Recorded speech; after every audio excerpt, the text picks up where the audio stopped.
This is Kazakhstan, a country located between Russia and China. For a long time, it was considered a close ally of Moscow, but in 2025, it is showing increasing independence and even resistance to Kremlin influence. Recent events have made it clear, Astana no longer wishes to be a silent satellite of Russia. On the contrary, the Kazakh government and society are increasingly demonstrating that they do not support the Kremlin's aggressive policies, condemn the war against Ukraine, and are ready to defend their own national interests, even when this undermines Russia's ambitions and economy. A vivid example of this came in the autumn of 2025. On the border between Kazakhstan and Russia, massive traffic jams formed at the border crossings, kilometer-long lines of Russian trucks loaded with goods. According to logistics companies, since mid-September, Kazakhstan's customs service sharply intensified inspections of cargo heading from China to Russia through Kazakh territory. Around 99% of trucks are now being checked, especially those carrying electronics, drones, machinery, and other items that might fall under international sanctions. Customs officers literally turn the trucks upside down in search of banned imports, microchips, precision equipment, machine tools, and other components that could strengthen Russia's military machine. As a result of this customs purge, the flow of goods across the border has nearly stopped. Within weeks, about 7,500 trucks had accumulated in queues. While previously a truck could cross the border within a day or two, now even non-sanctioned cargo must wait 3 to 5 days for inspection, and any shipment that raises suspicion is either turned back or detained indefinitely. Truckers and businesses alike are growing anxious. Many drivers, fearing confiscation of their cargo, have pulled over to spontaneous roadside parking lots, waiting uncertainly rather than risk losing everything. This tough measure by Kazakhstan has struck directly at Russia's economic interests. Until recently, Russian companies had been using the Kazakh route to import scarce goods from China and other Asian countries, bypassing sanctions. After Russia was cut off from much of Western technology and components due to its war against Ukraine, Kazakhstan became one of the back doors for supplying essential electronics, spare parts, and even raw materials for the defense industry. Through Kazakh territory, sanctioned goods were being smuggled into Russia on a massive scale, from drones and Western household appliances to CNC machines and chemicals that can be used in making explosives or gunpowder.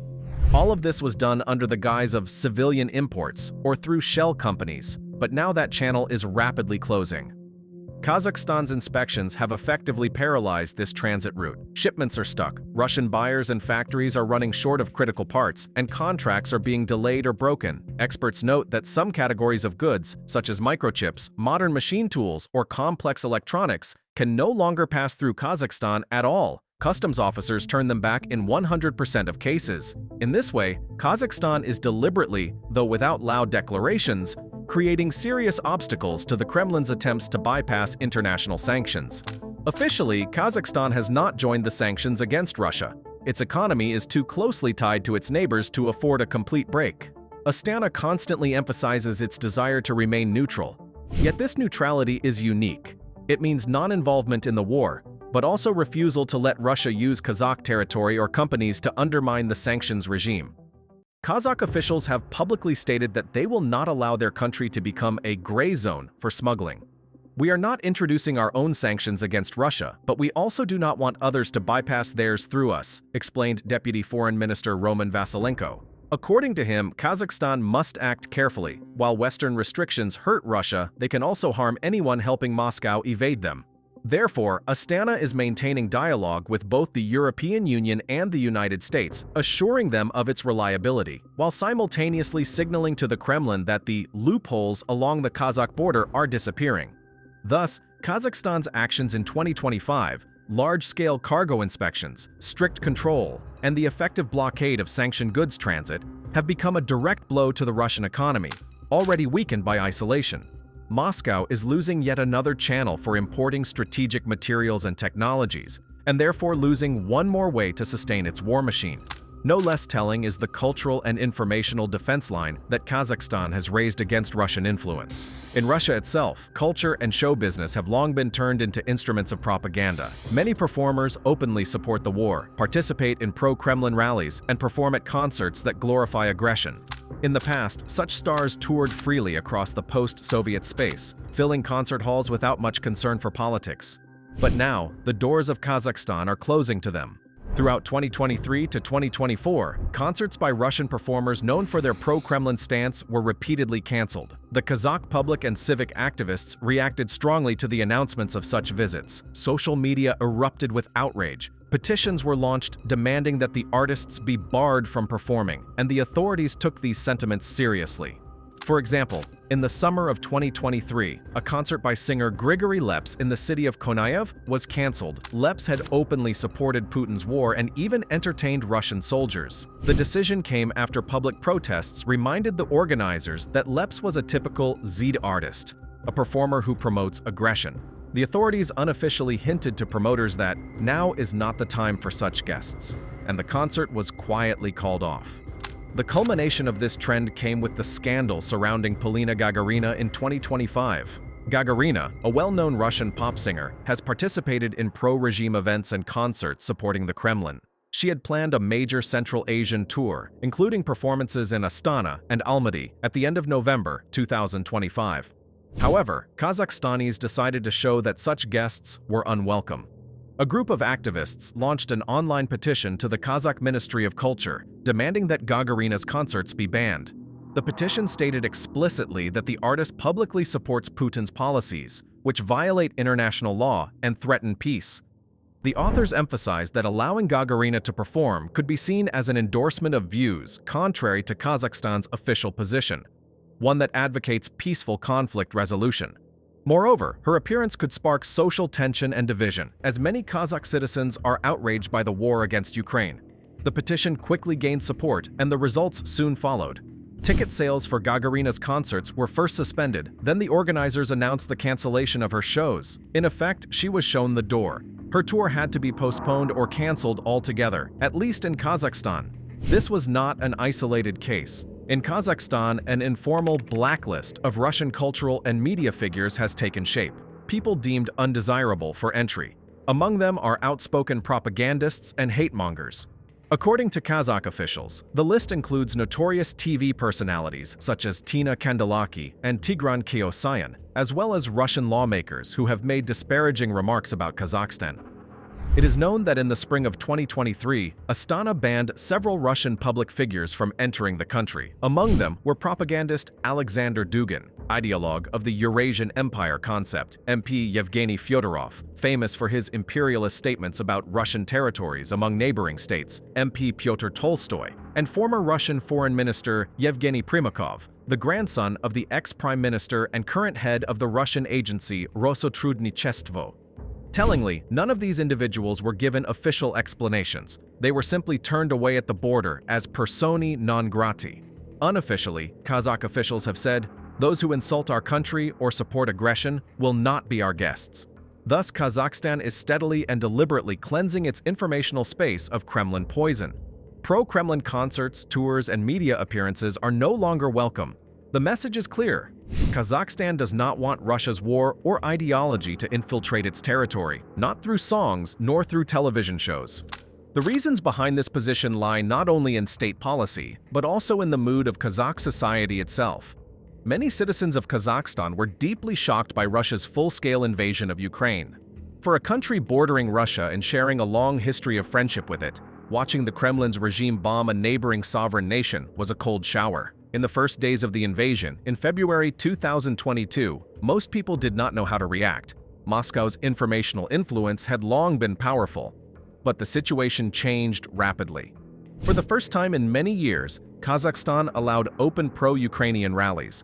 The government, which usually cracks down harshly on any unauthorized gatherings, made an exception this time. Apparently, Astana also wanted to demonstrate its distance from the Kremlin and allow the public to let off steam.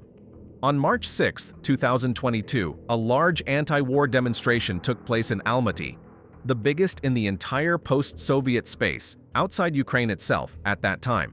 According to various estimates, between 2,000 and 5,000 people took part. They sang Ukraine's national anthem, held posters reading "No to War," and chanted slogans against Putin's aggression. This was an unprecedented event for Kazakhstan, where mass protests are rare. Similar, smaller rallies were held in Astana and other cities.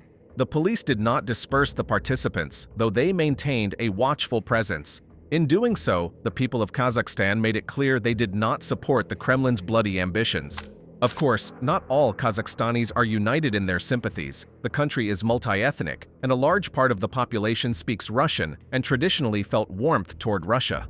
But the war has shaken these sentiments profoundly. Public opinion polls conducted in 2022 to 2023 revealed striking changes. The share of those sympathetic to Russia dropped sharply, while sympathy toward Ukraine multiplied. At the beginning of the invasion, around 30 to 40% of respondents were inclined to support Moscow's actions. Within less than a year, that number fell to just 13 to 15%. Meanwhile, those openly siding with Ukraine rose from around 10% to more than 20%, and the trend continues upward. The rest prefer to remain neutral, saying, "a plague on both your houses." But that neutrality reflects more a desire to avoid war than support for the aggressor. A linguistic divide has also become evident. Kazakh-speaking citizens are far more likely to condemn the Kremlin's aggression, while a segment of Russian-speaking citizens, especially older generations, remained longer under the influence of Russian propaganda. Still, even among ethnic Russians living in Kazakhstan, many were horrified by the war. For them, Putin's actions crossed a moral red line. They do not want to see their peaceful Kazakhstan drawn into geopolitical games or isolated from the civilized world. Thus, public opinion in Kazakhstan is slowly but steadily shifting toward support for Ukraine, or at least toward opposition to Russian aggression. This provides a favorable social background for Astana's political course of distancing itself from Moscow. President Kassym-Jomart Tokayev has tried to maintain a delicate balance but has become increasingly vocal about Kazakhstan's independence from the Kremlin.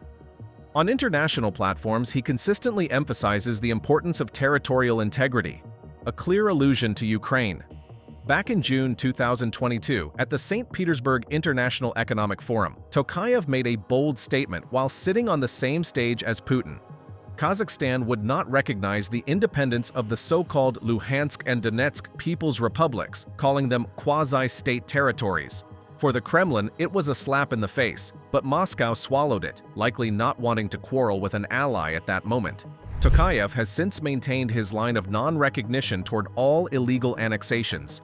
Neither Crimea nor the newly joined Ukrainian regions have received any official recognition from Astana. Moreover, Kazakhstan has acted as a humanitarian partner to Ukraine.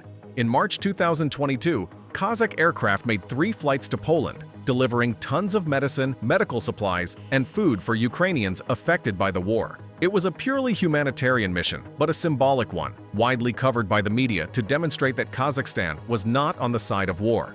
In September 2023, during the UN General Assembly in New York, Tokayev held a personal meeting with Ukrainian President Volodymyr Zelensky. The leaders discussed efforts to end the war and deepen humanitarian cooperation. Tokayev even offered Kazakhstan as a potential platform for future peace talks between Moscow and Kyiv.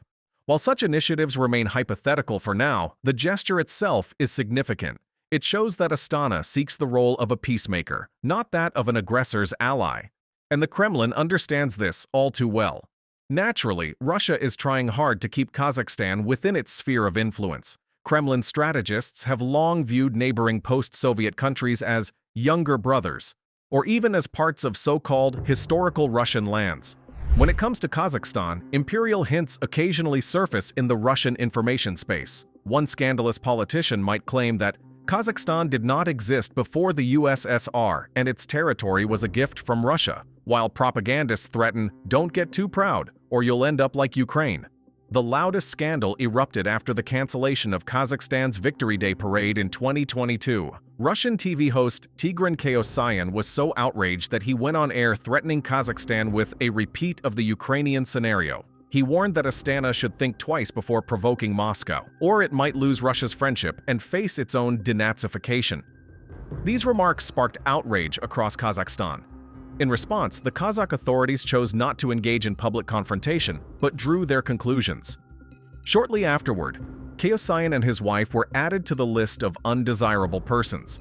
This list diplomacy sent a clear signal to the Kremlin. Kazakhstan would no longer show automatic deference and submission as before. The modern Kazakh state is ready to respond firmly to any attempts to speak to it from a position of dominance or arrogance. Despite the pressure, Russia continues trying to bind Kazakhstan economically and politically. Moscow dominates several integration structures, such as the Eurasian Economic Union and the Collective Security Treaty Organization, and Kazakhstan remains a member of both, though it behaves with increasing independence. When Armenia refused to host Collective Security Treaty Organization military exercises on its territory in autumn 2022 due to mistrust toward Russia, many watched to see whether Kazakhstan would follow suit. Astana avoided any dramatic gestures but began openly talking about the need to reform the Collective Security Treaty Organization and reassess the effectiveness of such alliances. Recently, reports have emerged suggesting that Kazakhstan may reduce its participation in certain joint military activities. Economic tensions are also growing. Within the Eurasian Economic Union, Russia keeps pushing for deeper integration, including the creation of a common currency. But Kazakhstan responds coolly, wary of losing its financial sovereignty. Moreover, when Russia in 2022 began to manipulate Kazakhstan's oil exports, repeatedly halting operations of the Caspian Pipeline Consortium, the main route through which Kazakh crude reaches world markets, Astana quickly changed course.